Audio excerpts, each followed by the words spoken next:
Buenos días, queridos televidentes de Ambiente y Medio. Bienvenidos una vez más a este programa educativo, familiar. El único programa de ecología de la televisión argentina. Pero sobre todo ambiental. ¿Cómo estamos? Muy bien, ¿y vos? Bien, perfecto. En el Ecoparque de la Ciudad de Buenos Aires, con un QR. Hoy es un día ideal para un mate, para un café. Quedarse ahí calentito. Quedarse ahí calentito, levantarse a las 9 de la mañana, ya son 9:02 por ahí. Ya estamos arrancando Ahí. el día, un domingo por delante. ¿Qué tenemos hoy? ¿Qué tenemos hoy? ¿Qué tenemos hoy? Bueno, si yo te pregunto acerca del verano, tu estación favorita, Ajá. y que hagas una relación, un vínculo con ese momento del año, Sí. ¿Ambiental? ambiental, lamentablemente negativo, ¿cuál es? Incendios. Por supuesto, exactamente. Lamentablemente, vuelvo a insistir, porque hay un nuevo reporte de la ONG Greenpeace acerca de los incendios patagónicos, octubre 2024, marzo 2025. Ujú. Las noticias no son para nada buenas porque la cantidad de hectáreas se ha cuadriplicado respecto a la temporada anterior, así que analizamos esa circunstancia. Una constante que no solo se repite, sino que se profundiza y empeora. Se agrava porque Así tuvimos es. una temporada seca, además de, obviamente, un estado que no estaría, Presente. básicamente, con políticas que no estarían ayudando, básicamente, al Servicio Nacional de Manejo del Fuego. Exactamente. Bueno, ahora te hago una pregunta yo. La que ¿Cuánto vos quieras. tardás en venir a trabajar, por ejemplo? Yo tardo mucho, yo tardo 1 hora. Bien, yo también tardo más o menos eso, dependiendo cuáles de todos mis trabajos, pero en definitiva, si uno se tiene que mover de un punto al otro en la ciudad, tardamos un montón de tiempo, sobre todo quienes vivimos en grandes ciudades y vivimos en la zona del AMBA. Y por eso aparece un concepto muy interesante nuevo, que es el de las ciudades de 15 minutos. Me encanta la idea. Viste, ya no sabemos ni de qué va, pero ya suena ideal. Si yo tardo 15 minutos en moverme a donde necesito, la cantidad de tiempo que me sobraría para hacer un montón de cosas, Y ¿no? bueno, sin ir más lejos, yo gasto 2 horas del día yendo y viniendo del trabajo a mi casa. De la básica, pues tenés un movimiento intermedio en el Claro. medio y volvemos a seguir sumando, exactamente. Bueno, hoy hablamos con Marcelo Corti para entender un poco más de qué va este concepto de las ciudades de 15 minutos y qué tan lejos estamos, ¿no? Y qué nos falta para llegar a este punto. El amigo Marcelo, Exactamente, un amigo de la casa. por supuesto. Quiero preguntarte si para vos es posible que ajustemos los relojes. A ver, ¿por qué? Se trata de cambiar el uso horario, Sí. que es una modalidad que otros países implementan. Y que nuestro país ha implementado en el pasado también. Ha implementado en el algunas pasado, épocas. hace bastante que no lo hace. Así Y que no solamente puede tener beneficios ambientales energéticos, quizás no tan significativos, pero sí en lo que tiene que ver con la calidad de vida, podemos Nuestra decir. percepción de la realidad, podemos decir también. Levantarnos y que haya sol a la mañana y que no sea de noche, que no oscurezca tan temprano. ¿Hay algo más feo que despertarse y sentir que todavía deberías estar durmiendo? Pocas cosas, pero lo importante es preguntarse si es posible.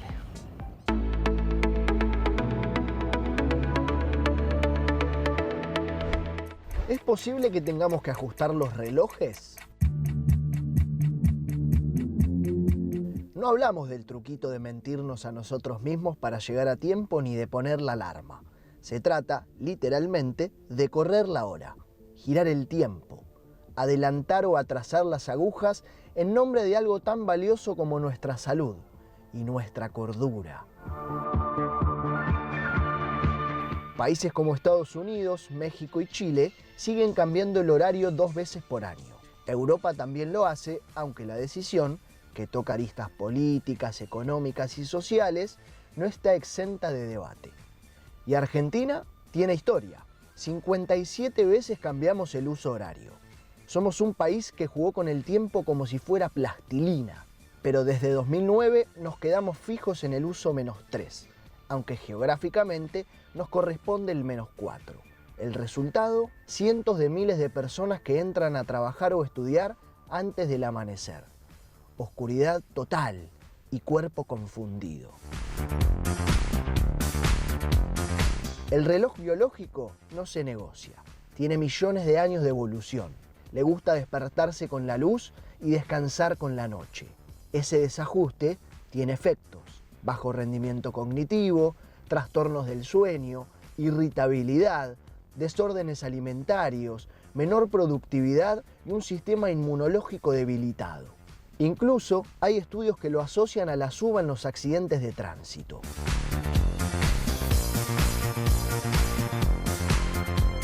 El neurocientífico Diego Golombek, especialista en cronobiología, propone volver al uso -4 para que el reloj del cuerpo y el de la sociedad no vivan peleados. Ahora bien, ¿y el famoso ahorro energético? Antes tenía sentido. Hoy, con aires frío-calor, pantallas LED y un sistema energético cada vez más complejo, ese argumento pierde fuerza. A menos que el país cuente con energías renovables bien desarrolladas que aprovechen cada rayo, el ahorro es más un mito que una realidad. Entonces llega el momento de la verdad. ¿Vale la pena? En el fondo, esta no es solo una discusión sobre relojes. Es una conversación sobre cómo vivimos, cómo descansamos y cómo podríamos sentirnos mejor. Tal vez, en lugar de seguir corriendo contra el tiempo, deberíamos ponerlo a correr a nuestro favor. Es posible.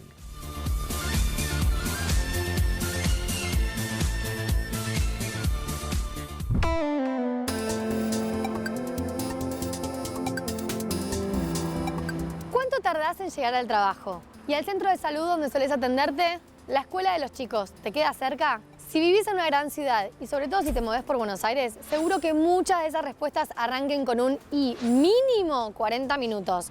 Y en muchos casos supera la hora.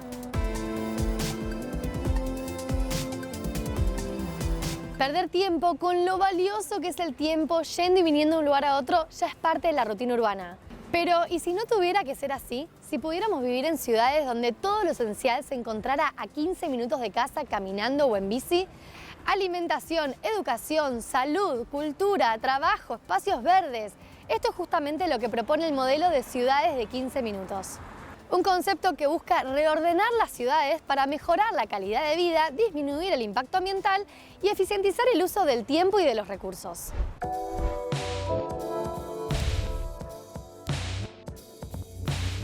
La ciudad de los 15 minutos primero lo que hace principalmente es reducir el impacto. Nosotros todo el tiempo estamos generando impacto. Pero si no te trasladas, generas menos impacto. Lo mismo que si te podés trasladar en bicicleta o caminando, porque presumiblemente también esa sea una buena alternativa al hecho de no trasladarse. Me traslado de una forma mucho menos agresiva con el ambiente. También en términos económicos, hay una lógica que nosotros tenemos que entender. Cuando vos tenés una ciudad que se descentraliza, una macro ciudad que se descentraliza, como por ejemplo la ciudad de Buenos Aires o otras grandes ciudades de la región, lo que también haces es derivar actividad económica. Y eso hace que se potencie actividad económica local.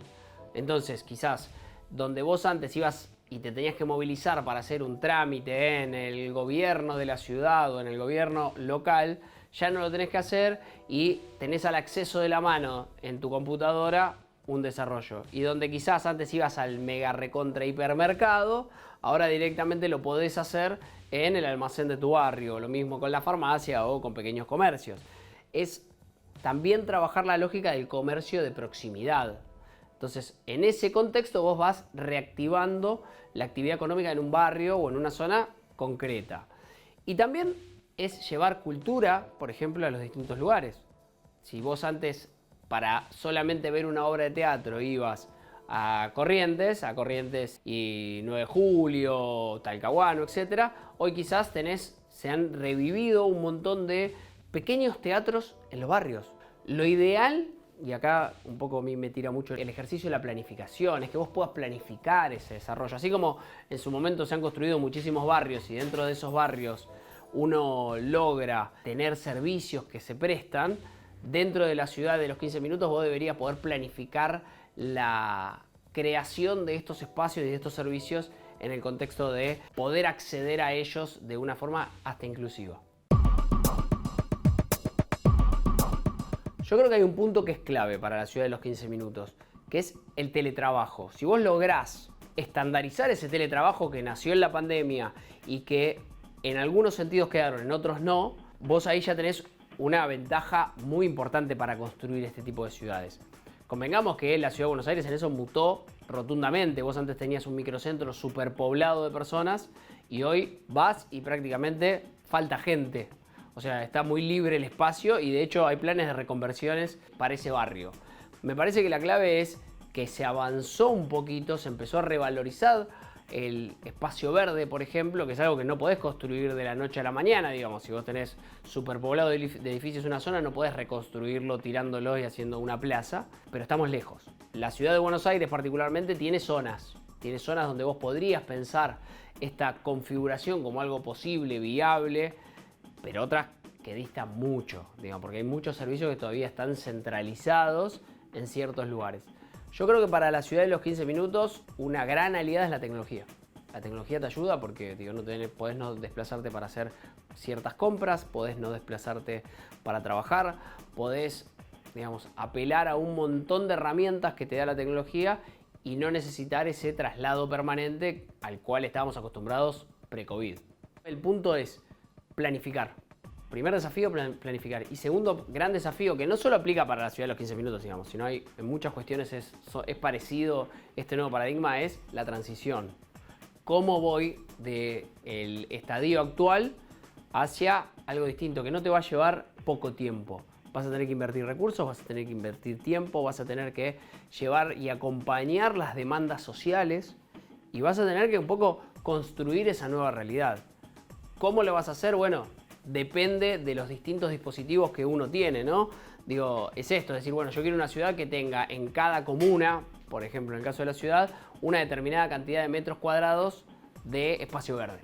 Entonces, eso no lo vas a poder lograr de un día para el otro, pero sí, si vas recuperando de repente terrenos del ferrocarril, de repente obras que terminan abandonadas, etc.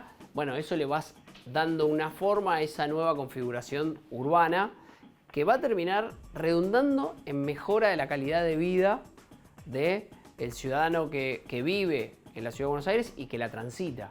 Porque también tiene un poco que ver con la lógica de hacer más habitables y mucho más amigables las ciudades para con las personas. Entender que una ciudad de alguna forma tiene que estar al servicio del bienestar, pero sin llevarse puesto todo, sino de una forma equilibrada. Entonces, creo que dentro de lo que fue la tragedia del COVID, fue un cachetazo que nos sirvió para darnos cuenta y para visibilizar un montón de cuestiones y valorizar ciertas cosas que antes quizás eran invisibles. Creo que este tipo de conceptos lo que tienen de interesante es que trascienden las ideologías. Digamos, van más allá de si sos de derecha, de izquierda, de centro, progre o no progre. Me parece que la gestión de este tipo de paradigmas, de nuevos paradigmas, tiene que ver con el ciudadano. Después hay un montón de otras cosas que quizás discutiremos ideológicamente, pero me parece que construir ciudades que sean más inclusivas, más inteligentes, más sostenibles, de 15 minutos, de 20 o de media hora, pero que estén con todos adentro, me parece que es el desafío que tenemos.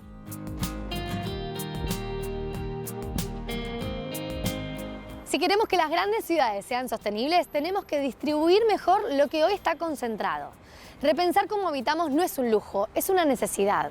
Pero ojo, no se trata de achicar la ciudad, sino de reorganizarla, de acercar lo esencial, de volver a encontrarnos con el barrio y de construir una vida más cercana a nuestro entorno. En definitiva, ciudades donde vivir bien no dependa del código postal. Tal vez la pregunta que deberíamos hacernos es, ¿qué tan cerca está lo importante?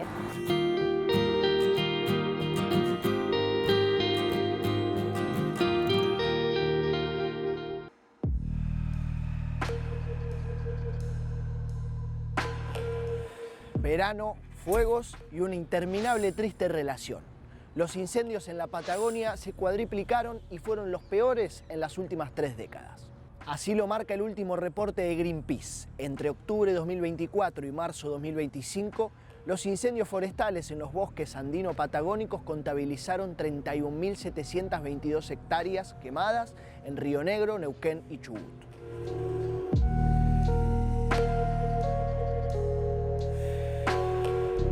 Se destacan los incendios en los parques nacionales Lanín, Nahuel Huapi y Los Alerces, arrasando bosques protegidos en muy buen estado de conservación y los de Mallina Ahogado en Río Negro y Epuyén en Chubut, afectando gran cantidad de viviendas y una víctima fatal, mostrando las dos caras de la moneda de incendios.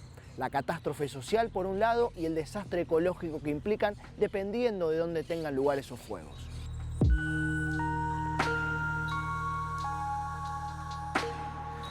Si tenemos en cuenta los números de la temporada anterior, 7.747 hectáreas quemadas, el número actual se ve cuadriplicado, 4 veces mayor.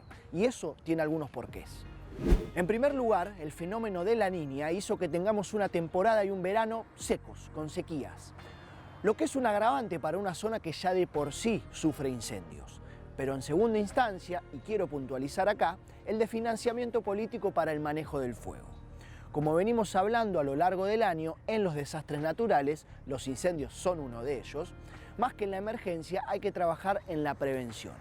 Y con un Servicio Nacional del Manejo del Fuego con un presupuesto subejecutado y brigadistas y bomberos con salarios realmente muy bajos, ahí las consecuencias.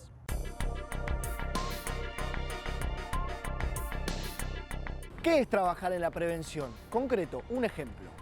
En la Patagonia existen entre 2.000 y 3.000 forestaciones de pino abandonadas, bosques artificiales y exóticos altamente combustibles, linderos a zonas pobladas y que aumentan el riesgo de incendios.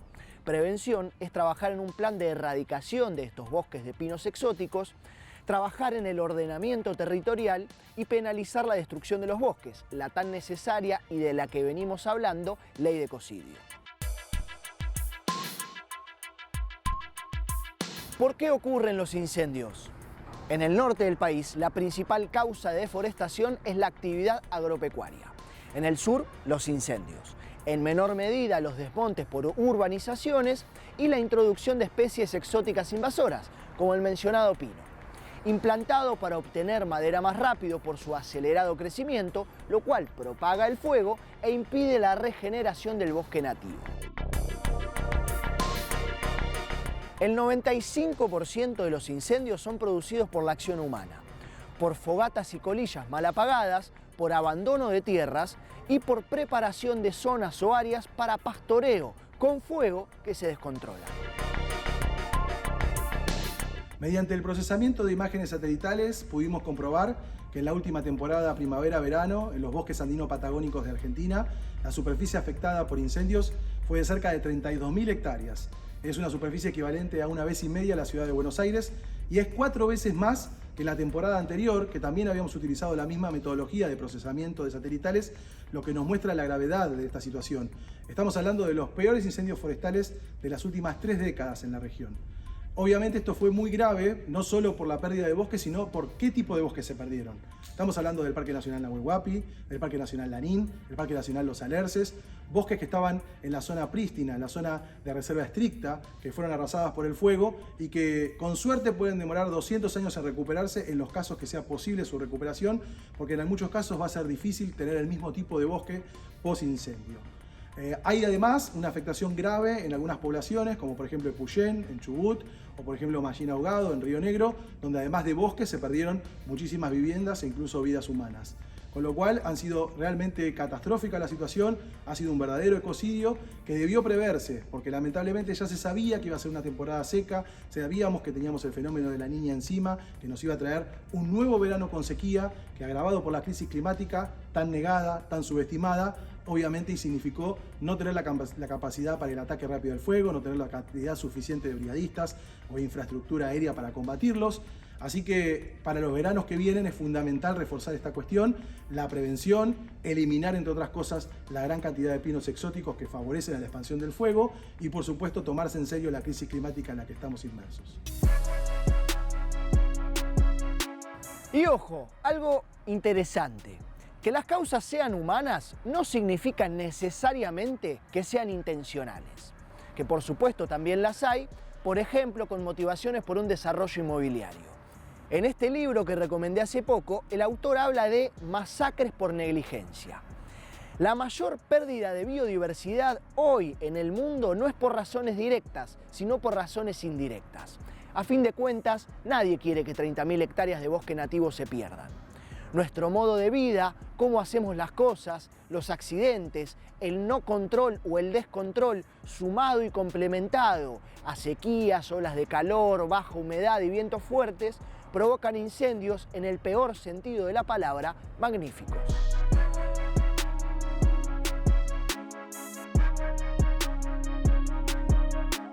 Para Greenpeace, la creación de los parques nacionales en 1937 redujo el impacto de los fuegos en los bosques y la expansión desorganizada de las urbanizaciones. Promovió el desarrollo turístico y puso en valor lo paisajístico. Los grandes incendios de 1995 y 96 motivaron la creación del Servicio Nacional del Manejo del Fuego, que también redujo el impacto de los incendios, al menos cuando contaba con financiamiento. La política es hasta el momento la herramienta más contundente que tenemos y conocemos para poder transformar la realidad. Y ahí hay que apuntar.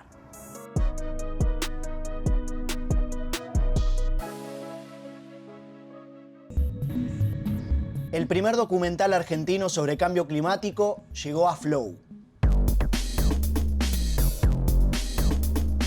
Un documental de Sergio Federovisky y Fundación Ambiente y Medio. Si el calentamiento global es el resultado del modelo de producción y consumo impuesto por los países centrales, ¿qué nos sorprende de este presente? Punto de no retorno no es el fin del mundo, es el fin del mundo tal como lo conocemos. Míralo ahora en Flow.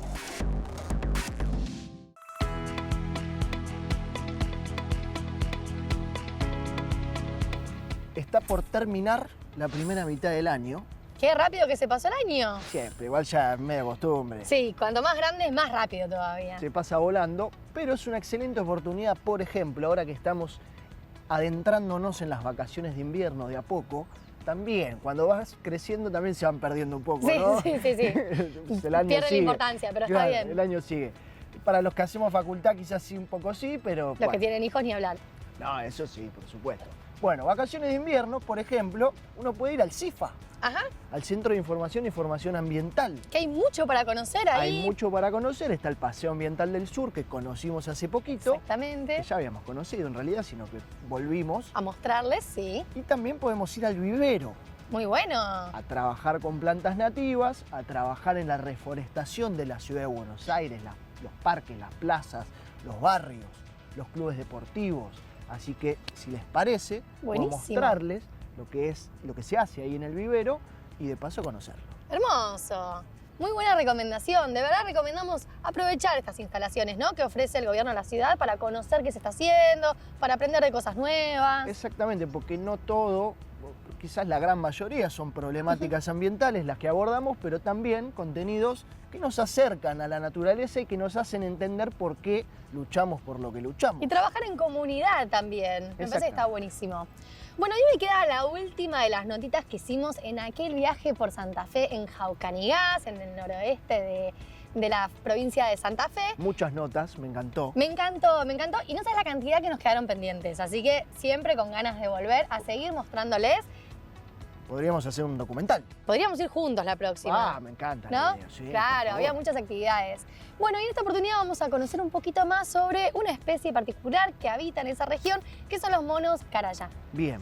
Así que vamos a hablar con Ale de Aves Argentinas para que nos cuente un poquito más sobre esta especie. Gran animal el mono. Gran animal mono y gran aliado Ale, un genio que sabe un montón y nos cuenta un montón de cosas, la verdad, sobre especies, sobre flora, fauna, sobre la región en sí misma. Me encantó.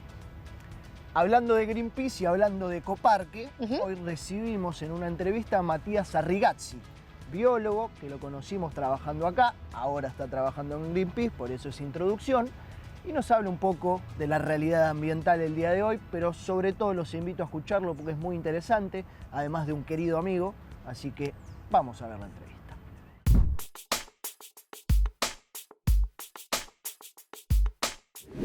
Mati Arrigazzi, ¿está bien dicho Arrigazzi? Perfecto. ¿Sí? Bien. Es biólogo especializado en conservación y divulgación, trabaja en el área de campañas de Greenpeace y la verdad que es un placer enorme recibirlo una vez más en este programa. Muchísimas gracias. Es un lugar al que me encanta, consumo. Entonces, como consumidor me encanta también poder aportar algo. Ojalá lo haga.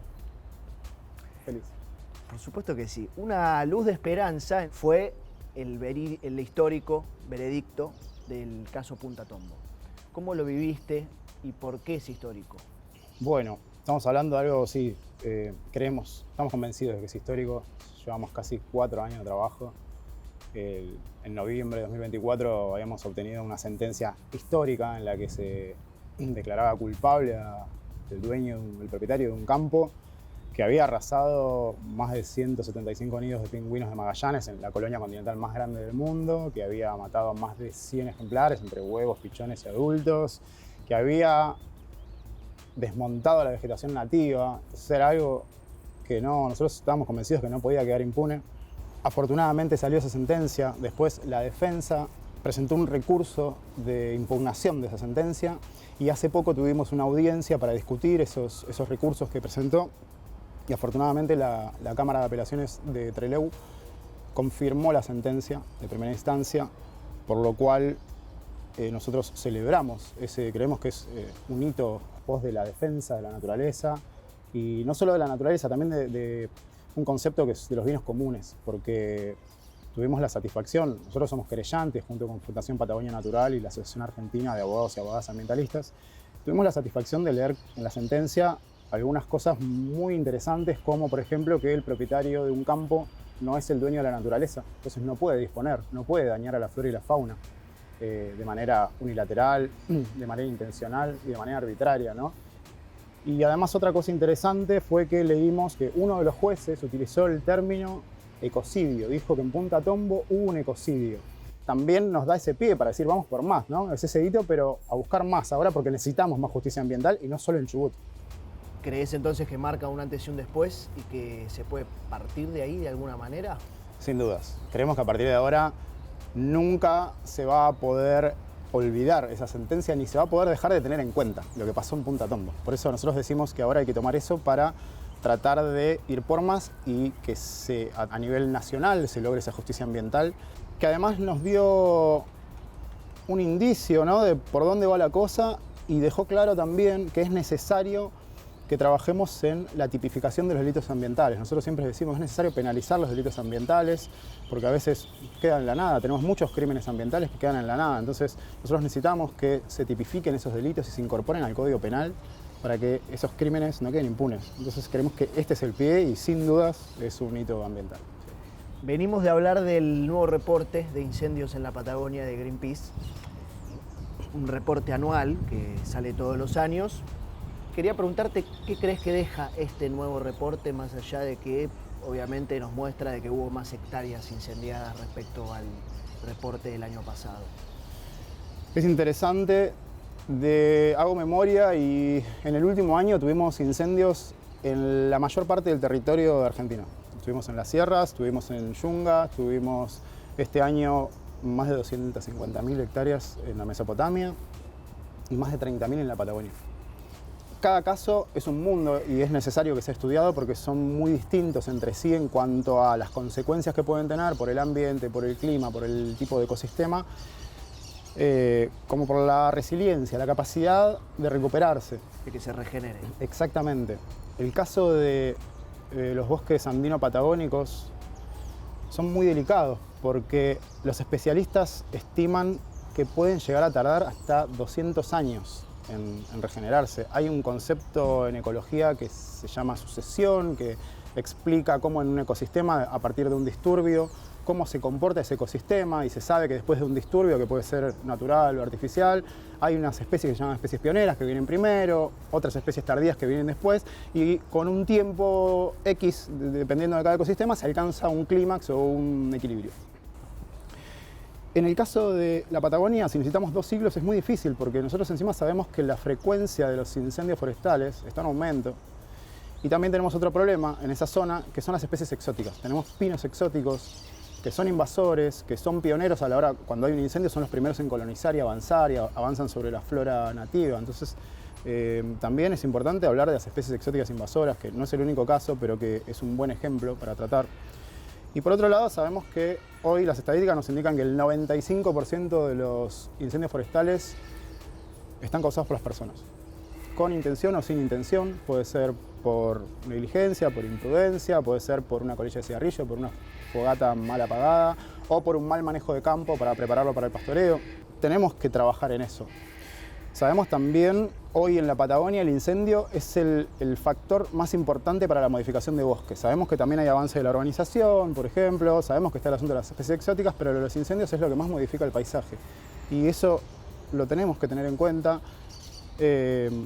de alguna manera hay que cortar con esto. Tiene que ver con lo que veníamos hablando antes, de la importancia de prohibir la destrucción del ambiente. Si nosotros decimos que los incendios son causados casi en la totalidad por las personas, bueno, tenemos que hacer algo. Esto tiene que estar prohibido, tiene que estar penalizado, porque evidentemente hoy no alcanza con lo que tenemos.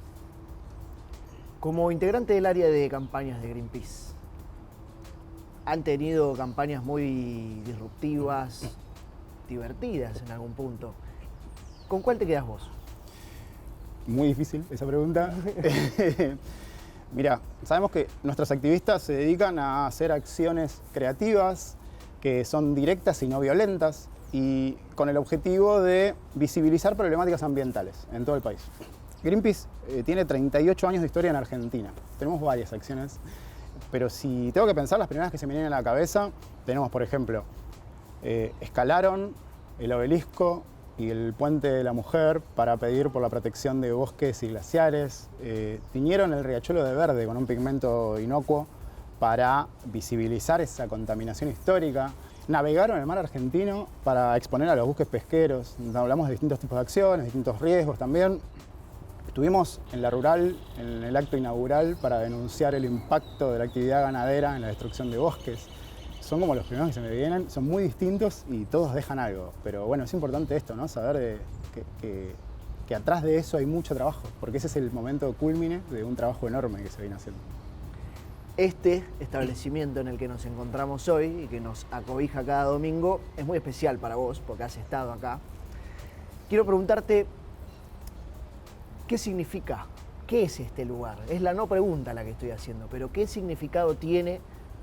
No solo para vos, sino para esto que hacemos todos los días. Es una pregunta que podría estar horas respondiendo porque está buenísima. Es un lugar con mucha historia.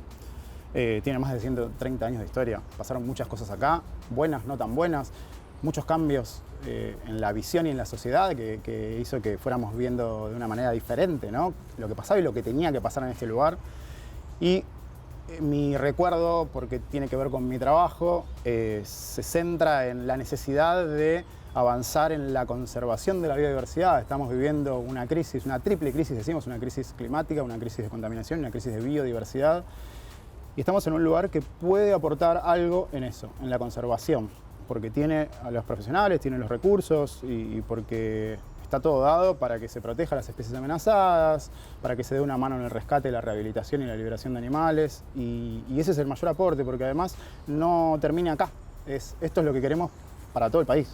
Queremos para todo el mundo, pero bueno, empecemos de a poco. Empecemos por la ciudad, empecemos después por el país y más adelante por todo el mundo. Pero centros de conservación, fundamental. Crisis de biodiversidad. Recién fuera de cámara hablábamos también del rol de los cuidadores, que hacen vigías, que dejan el alma. Dedicales unas palabras. Me consta, hay muchos profesionales que dan todo por esos animales. Animales que, algo importante, yo pongo las manos en el fuego por la totalidad, por lo menos de esta institución, porque conozco casi todos, que quieren esos animales, los quieren libres, los quieren en santuarios, hacen todo lo posible para que esos animales se puedan ir a tener una vida mejor. Y en el mientras tanto están ellos asistiéndolo cuando están bien, cuando están mal, permitiendo que trabajen los veterinarios, por ejemplo, mediante entrenamientos. A los animales se los entrena, no se los entrena para que hagan piruetas, sino que se los entrena para que los puedan asistir los veterinarios. Entonces es fundamental que esos profesionales estén también capacitados en lo que decíamos antes, ¿no? En la importancia del trabajo con fauna silvestre, el trabajo para la conservación de la biodiversidad. Y creo que en ese sentido vamos por buen camino y tenemos muchas esperanzas. Última, cortita. Si tuvieras que pedirle a cada persona que empiece a hacer algo por el ambiente, ¿por dónde les dirías que encaren? ¿Por dónde arrancar? No te voy a elegir una parte. Una. Les pediría que se conecten con el ambiente. Suena simple, pero que se tomen el tiempo de ir a un espacio verde, a la naturaleza, que desconecten del resto de los estímulos por un ratito y que traten que hagan el ejercicio, que por ahí cuesta la primera vez, pero una vez que se conecta no se pierde, de observar, arriba, abajo, de oír, de sentir esos olores, ¿no? Que me parece que hay algo que entra y que después ya no sale nunca más. Y en lo posible que lo repitan con las generaciones más chicas. A mí me parece que después de eso viene todo lo bueno. Hay una frase que me gusta mucho, que dice que no se ama lo que no se conoce y no se defiende lo que no se ama. Me parece que si conocemos y si amamos, podemos cuidar, y no solo cuidar, sino que podemos exigir también a los tomadores de decisiones, por ejemplo, que vayan por el lado correcto y que nos ayuden a cuidar el planeta, que nos ayuden a cuidar el ambiente, pero parte de uno. Y de ahí luego exigir, porque la forma colectiva creo que es la mejor y la que más fuerza tiene. Placer, amigo. Gracias. Y nosotros, como siempre, seguimos con más Ambiente y Medio.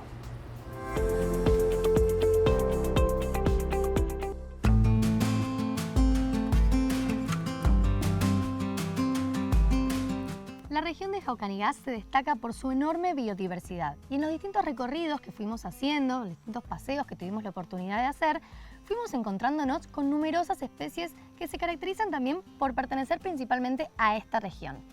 Estoy acá con Ale de Aves Argentinas para que nos cuente un poco particularmente sobre los monos que estuvimos viendo. Bueno, los monos son muy interesantes.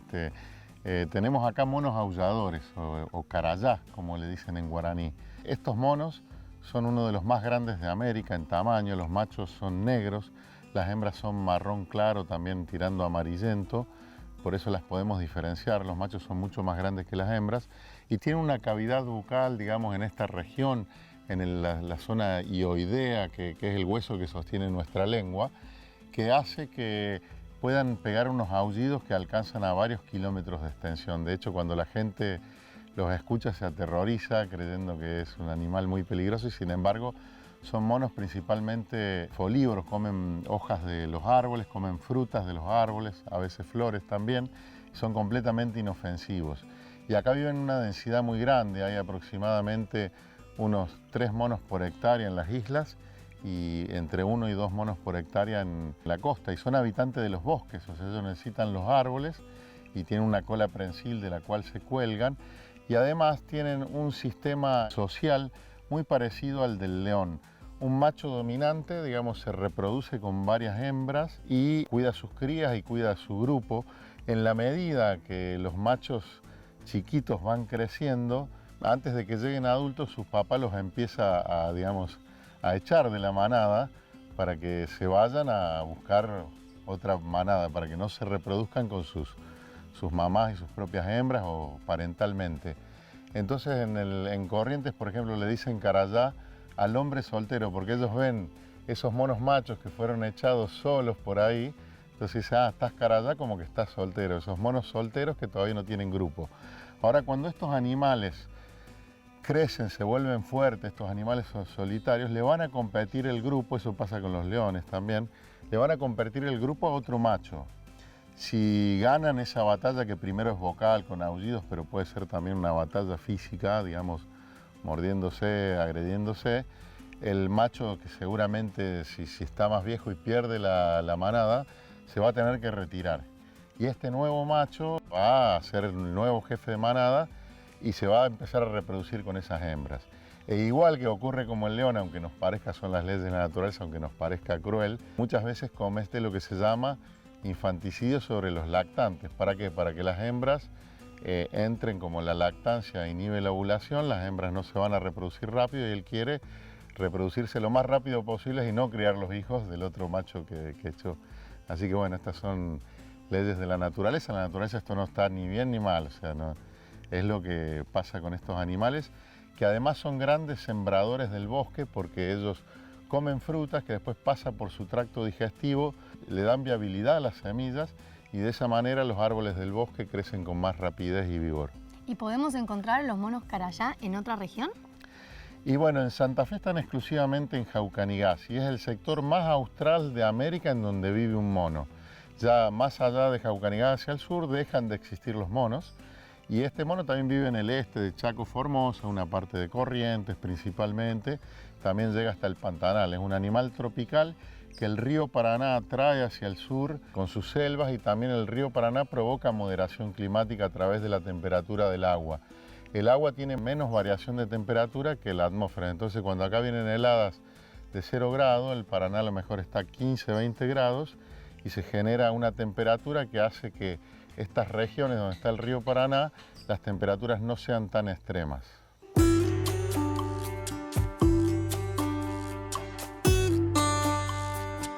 tuvimos el placer de poder ver en las copas de los árboles a muchos de estos monos y ahora que lo decís, principalmente creo que vimos hembras con sus crías. ¿Cómo se relacionan estos monos con el resto de la biodiversidad presente en Jaucaniás? Bueno, como te decía hoy, son plantadores de árboles, podemos decir eso. Estos animalitos tienen también procesos, por ejemplo, bueno, puede haber depredadores de los monos, que pueden ser, por ejemplo, pumas, que hay en la región Pumas, digamos, pueden sufrir depredación por pumas o incluso por cuatíes u otros animales que trepan y son capaces de agarrar las crías, un adulto no, pero un puma sí puede capturar a un adulto, o sea, ahí se convierten en presas. Porque ellos son consumidores primarios, ¿no es cierto? Toman de las plantas, no son carnívoros estos monos, toman de las plantas lo que necesitan y a su vez alimentan a otro. También en su momento hay águilas grandes, como el águila coronada, que puede llegar a capturar también sobre todo un mono de pequeño tamaño. También hay serpientes, ¿no?, que pueden llegar a capturar estos monos, o a veces cuando bajan a tomar agua, un yacaré, que son comunes acá, puede capturar un monito de estos. Entonces, bueno, esos son los que llamamos nosotros relaciones tróficas, o sea, toda la biodiversidad se va relacionando a través de estas tramas tróficas, ¿no es cierto? Bueno, y ya saben que si quieren conocer un mono caraya, se tienen que venir al parque de Jaucaniás.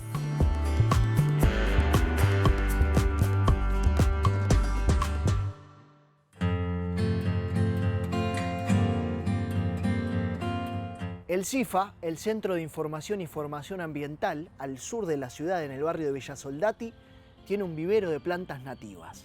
Plantines, que si las dejamos crecer obviamente pueden ser arbolitos, que son destinados a revegetar nuestra ciudad con plantas que antes la ocupaban, que obviamente a partir de la matriz urbana cambió su fisonomía, pero con este vivero, además de promover beneficios ecosistémicos, la ayudamos a ser un poquito más parecida a lo que era antes.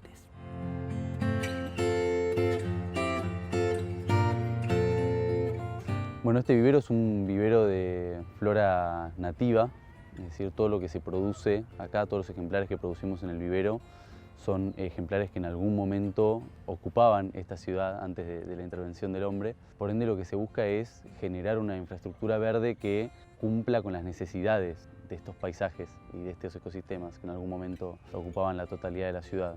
¿Qué significa esto? Estamos produciendo plantas que van a poder resistir de una mejor manera el cambio climático, plantas que proveen refugio y alimento a la fauna silvestre que en algún momento habitó la ciudad y que cada vez es menos común ver. Son ejemplares que aguantan mejor las condiciones de temperatura, las condiciones climáticas, es decir, que por todo motivo deberíamos estar bregando porque cada vez se utilicen más este tipo de ejemplares.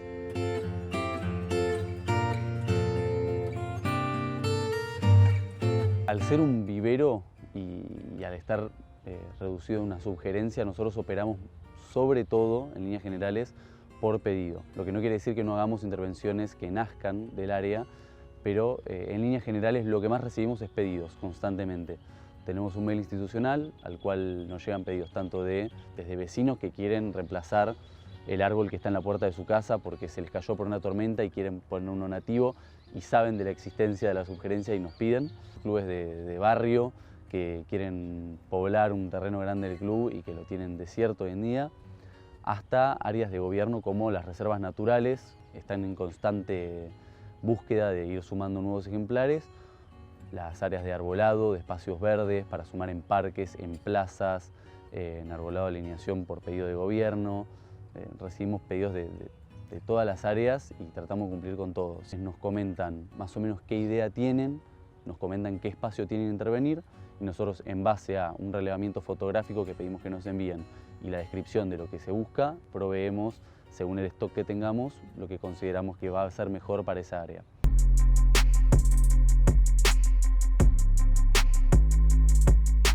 El rol que cumplen los vecinos en este vivero es fundamental. Para empezar, a nosotros nos sirve que venga el vecino porque se capacita acá. Y en segundo lugar, acá todo el trabajo que hacen los vecinos voluntarios nos ayuda a mantener al vivero y a que sea cada vez más productivo y podamos alcanzar cada vez más pedidos. En general tenemos muchos vecinos de acá de la zona que conocen el CIFA y se acercan porque saben que de alguna manera u otra hay voluntariados o hay lugar para la participación ciudadana, pero nos falta así difusión para que por ahí empiece a llegar a otros barrios o a personas que por ahí no conocían el CIFA previamente. Por eso nos sirven este tipo de visitas también para dar a conocer lo que se hace y invitar a todos los vecinos que quieran de la ciudad a sumarse al vivero, a dar una mano.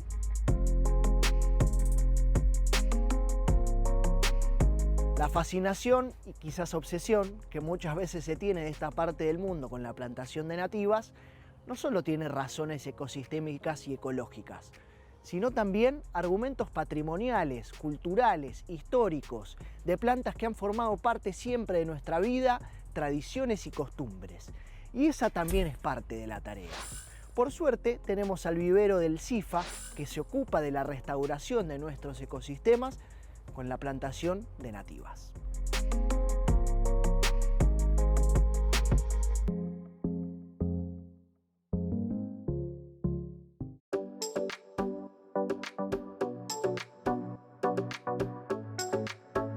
¿Hacia dónde cae un árbol? Un árbol cae hacia donde apunta. Un joven con un sentido del optimismo completamente irracional parte de su casa con una idea revolucionaria. El SNID. No tiene una traducción al castellano, pero vendría a ser un producto textil fabricado con, vamos a decirle, las hojas de un árbol. Estoy hablando de dibujitos animados, con lo cual un árbol es un árbol, pero las hojas son más parecidas a una lana. Entonces fabrica este SNID y para justamente poder producirlo necesita talar un árbol. Y al hacerlo en un bosque encantado y hermoso, surge el guardián del bosque, un ser que habla en nombre de los árboles, el Lorax. Este Lorax le hace prometer que nunca más va a talar un árbol, pero frente al éxito del SNID, el hombre, embebido en la ambición y en la avaricia, tala todos los árboles del bosque hasta que queda el último árbol y luego de hacerse millonario cae sumido en una depresión porque no hay más bosque. Esta es la historia de trasfondo porque en realidad el protagonista es Ted, un joven que vive unos años después en una ciudad que se encuentra completamente artificial, entre muros, con árboles de plástico que funcionan a pila porque justamente ese bosque había desaparecido. La película se llama Lorax, que en realidad es un libro en su origen del Dr. Seuss, que es un guionista estadounidense que, por ejemplo, hizo El gato y el sombrero. Sí. Luego fue una película en 1972, si no me equivoco, y luego en 2012 se hizo una reversión. Bien. Yo me vi las dos películas, por las dudas. Para que no quedara nada afuera. Exactamente.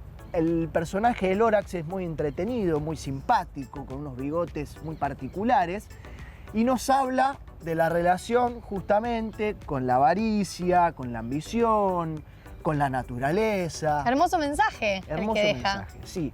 La única crítica A ver. que le voy a hacer es que la razón por la cual el muchacho Ted va en busca de un árbol de verdad es porque quiere seducir a una chica cuyo Ok. deseo únicamente es conocer un árbol de verdad. O sea, también hay algo egoísta detrás de esa búsqueda, llamémosle. Y sobre todo que el gran hilo de la historia es seducir a una chica, en definitiva, y me parece que hay cosas un poquito más grandes, sobre todo cuando se trata de la restauración de la naturaleza. Bueno, pero es la excusa romántica detrás de un mensaje mucho más profundo e interesante, ¿no? Seguramente. Lo interesante es Ambiente y Medio. Exactamente. Bien, perfecto. Porque somos Fundación Ambiente y Medio. ¿Y qué hacemos, Mauri? Hacemos y creamos contenido de periodismo ambiental con mucho cariño, esperamos que les guste y Los esperamos la semana que viene, como todas las semanas. suscríbanse al canal de Por YouTube. favor, que nos ayudan un montón y tienen un montón de información para ver cuando quieran, donde quieran, como quieran. Chau, chis. Nos vemos la próxima.